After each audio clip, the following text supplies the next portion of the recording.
A battlefield hospital in WWII, Italy. A young soldier writhes in pain, bleeding out. The medic reaches for morphine, but there's none left. Desperate, he fills a syringe with simple salt water and injects it, assuring the soldier it's a powerful painkiller. Minutes later, the soldier's screams quiet to a groan. His pain fades from nothing more than a placebo. This true story from Dr. Henry Beecher in 1944 revealed one of medicine's strangest secrets. The placebo effect is when an inert treatment, a sugar pill, a saline injection, produces real relief simply because we believe it's real medicine. In Beecher's case, about 40% of those gravely wounded soldiers felt the saline injection ease their agony. No drug, just belief. It sounds impossible, all in their heads, right? Yet up to 1 in 3 patients in studies report feeling better after taking a dummy pill with no active ingredients. For decades, doctors brushed this off as imagination.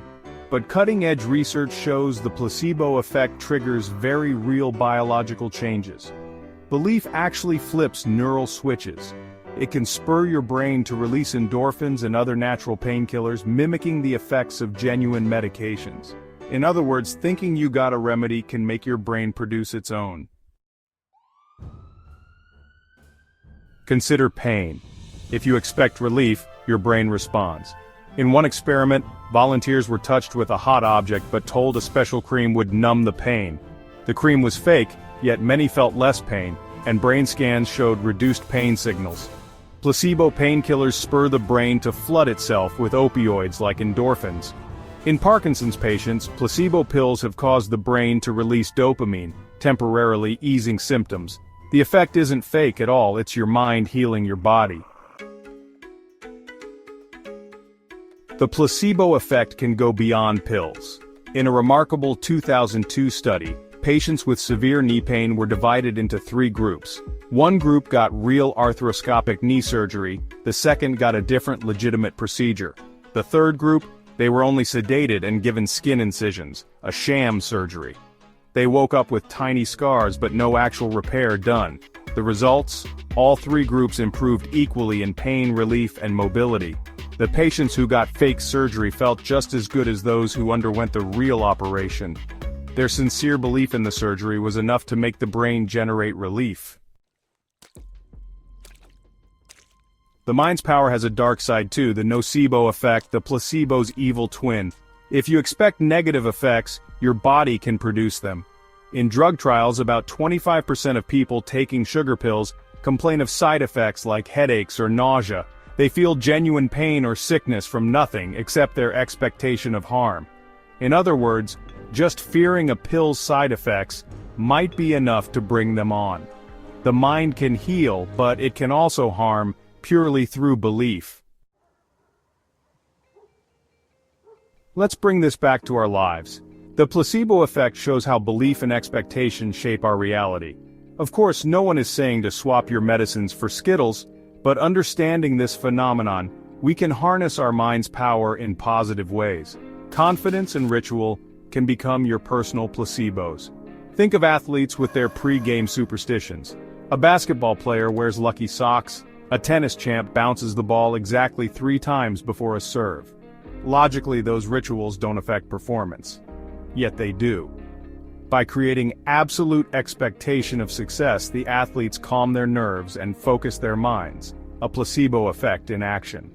The routine tells their brain you've got this, and the body responds accordingly. Similarly, a public speaker might give herself a pep talk in the mirror. The words are not magic, but believing I am confident and prepared can steady shaking hands and slow a racing heart. Even visualizations can work. If you vividly imagine a positive outcome, you set your brain's expectations as if it were true. You're less anxious, more motivated. The result becomes a self-fulfilling prophecy. It's like giving yourself a mental sugar pill of optimism.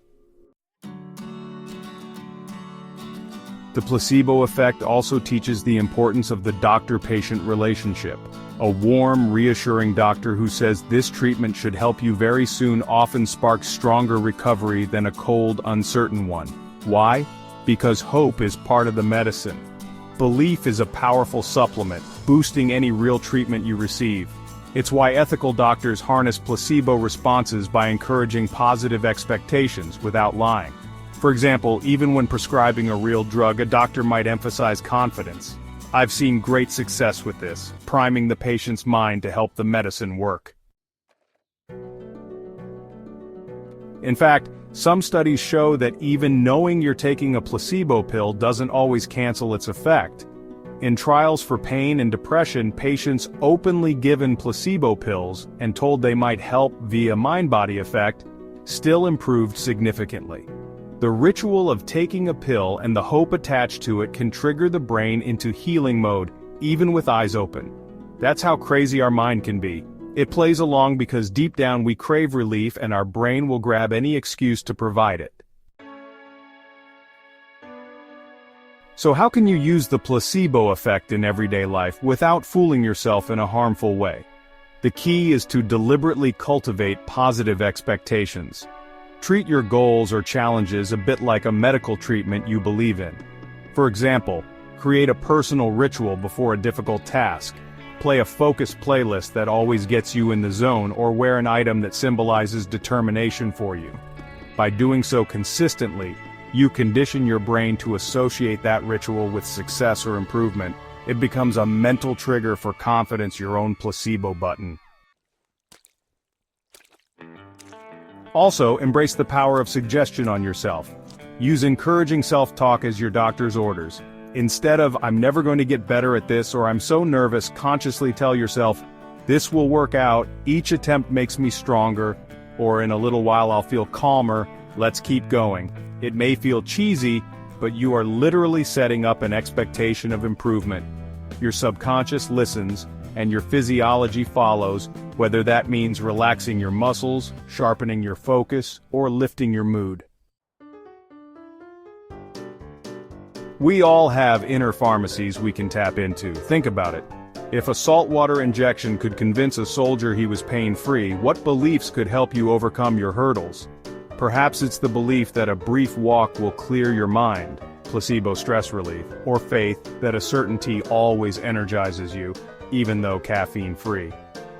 If it works for you and harms nothing, that is real benefit. Now, a word of caution. While our minds are powerful, placebo magic has its limits. You can't wish away a serious illness or replace medical treatment with sheer belief. The placebo effect complements real medicine, it doesn't replace it.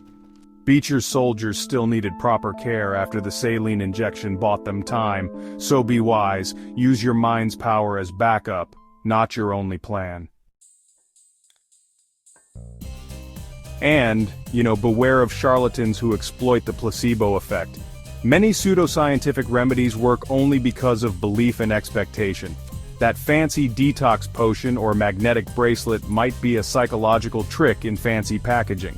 Understanding the placebo effect helps you see why someone might swear by an ineffective cure. Their mind made it seem to work. Appreciate that, but also recognize when there's no actual medicine behind the curtain. Ultimately, the placebo effect offers a beautiful insight: hope can heal. The story of that medic with no morphine highlights the profound connection between mind and body. Your brain isn't just a passenger in your body, it's an active driver in healing and performance. Belief, whether in a pill, a person, or yourself, is a potent force. So the next time you face pain, stress, or a daunting challenge, remember the placebo effect. Remember that your mind wields influence over your reality. Choose beliefs that empower you, rituals that center you, and words that lift you up. By doing so, you're not being foolish or tricking yourself. You're harnessing a natural human ability that scientists are only beginning to fully understand. In the battle of mind over matter, don't count your mind out. The line between imagination and physiology is thinner than we ever knew. A thought can trigger healing. An expectation can mend or break. Use that knowledge wisely. Believe in your improvement, your resilience, and your goals the way those soldiers believed in a simple injection. your belief might just become biology and change your life for the better.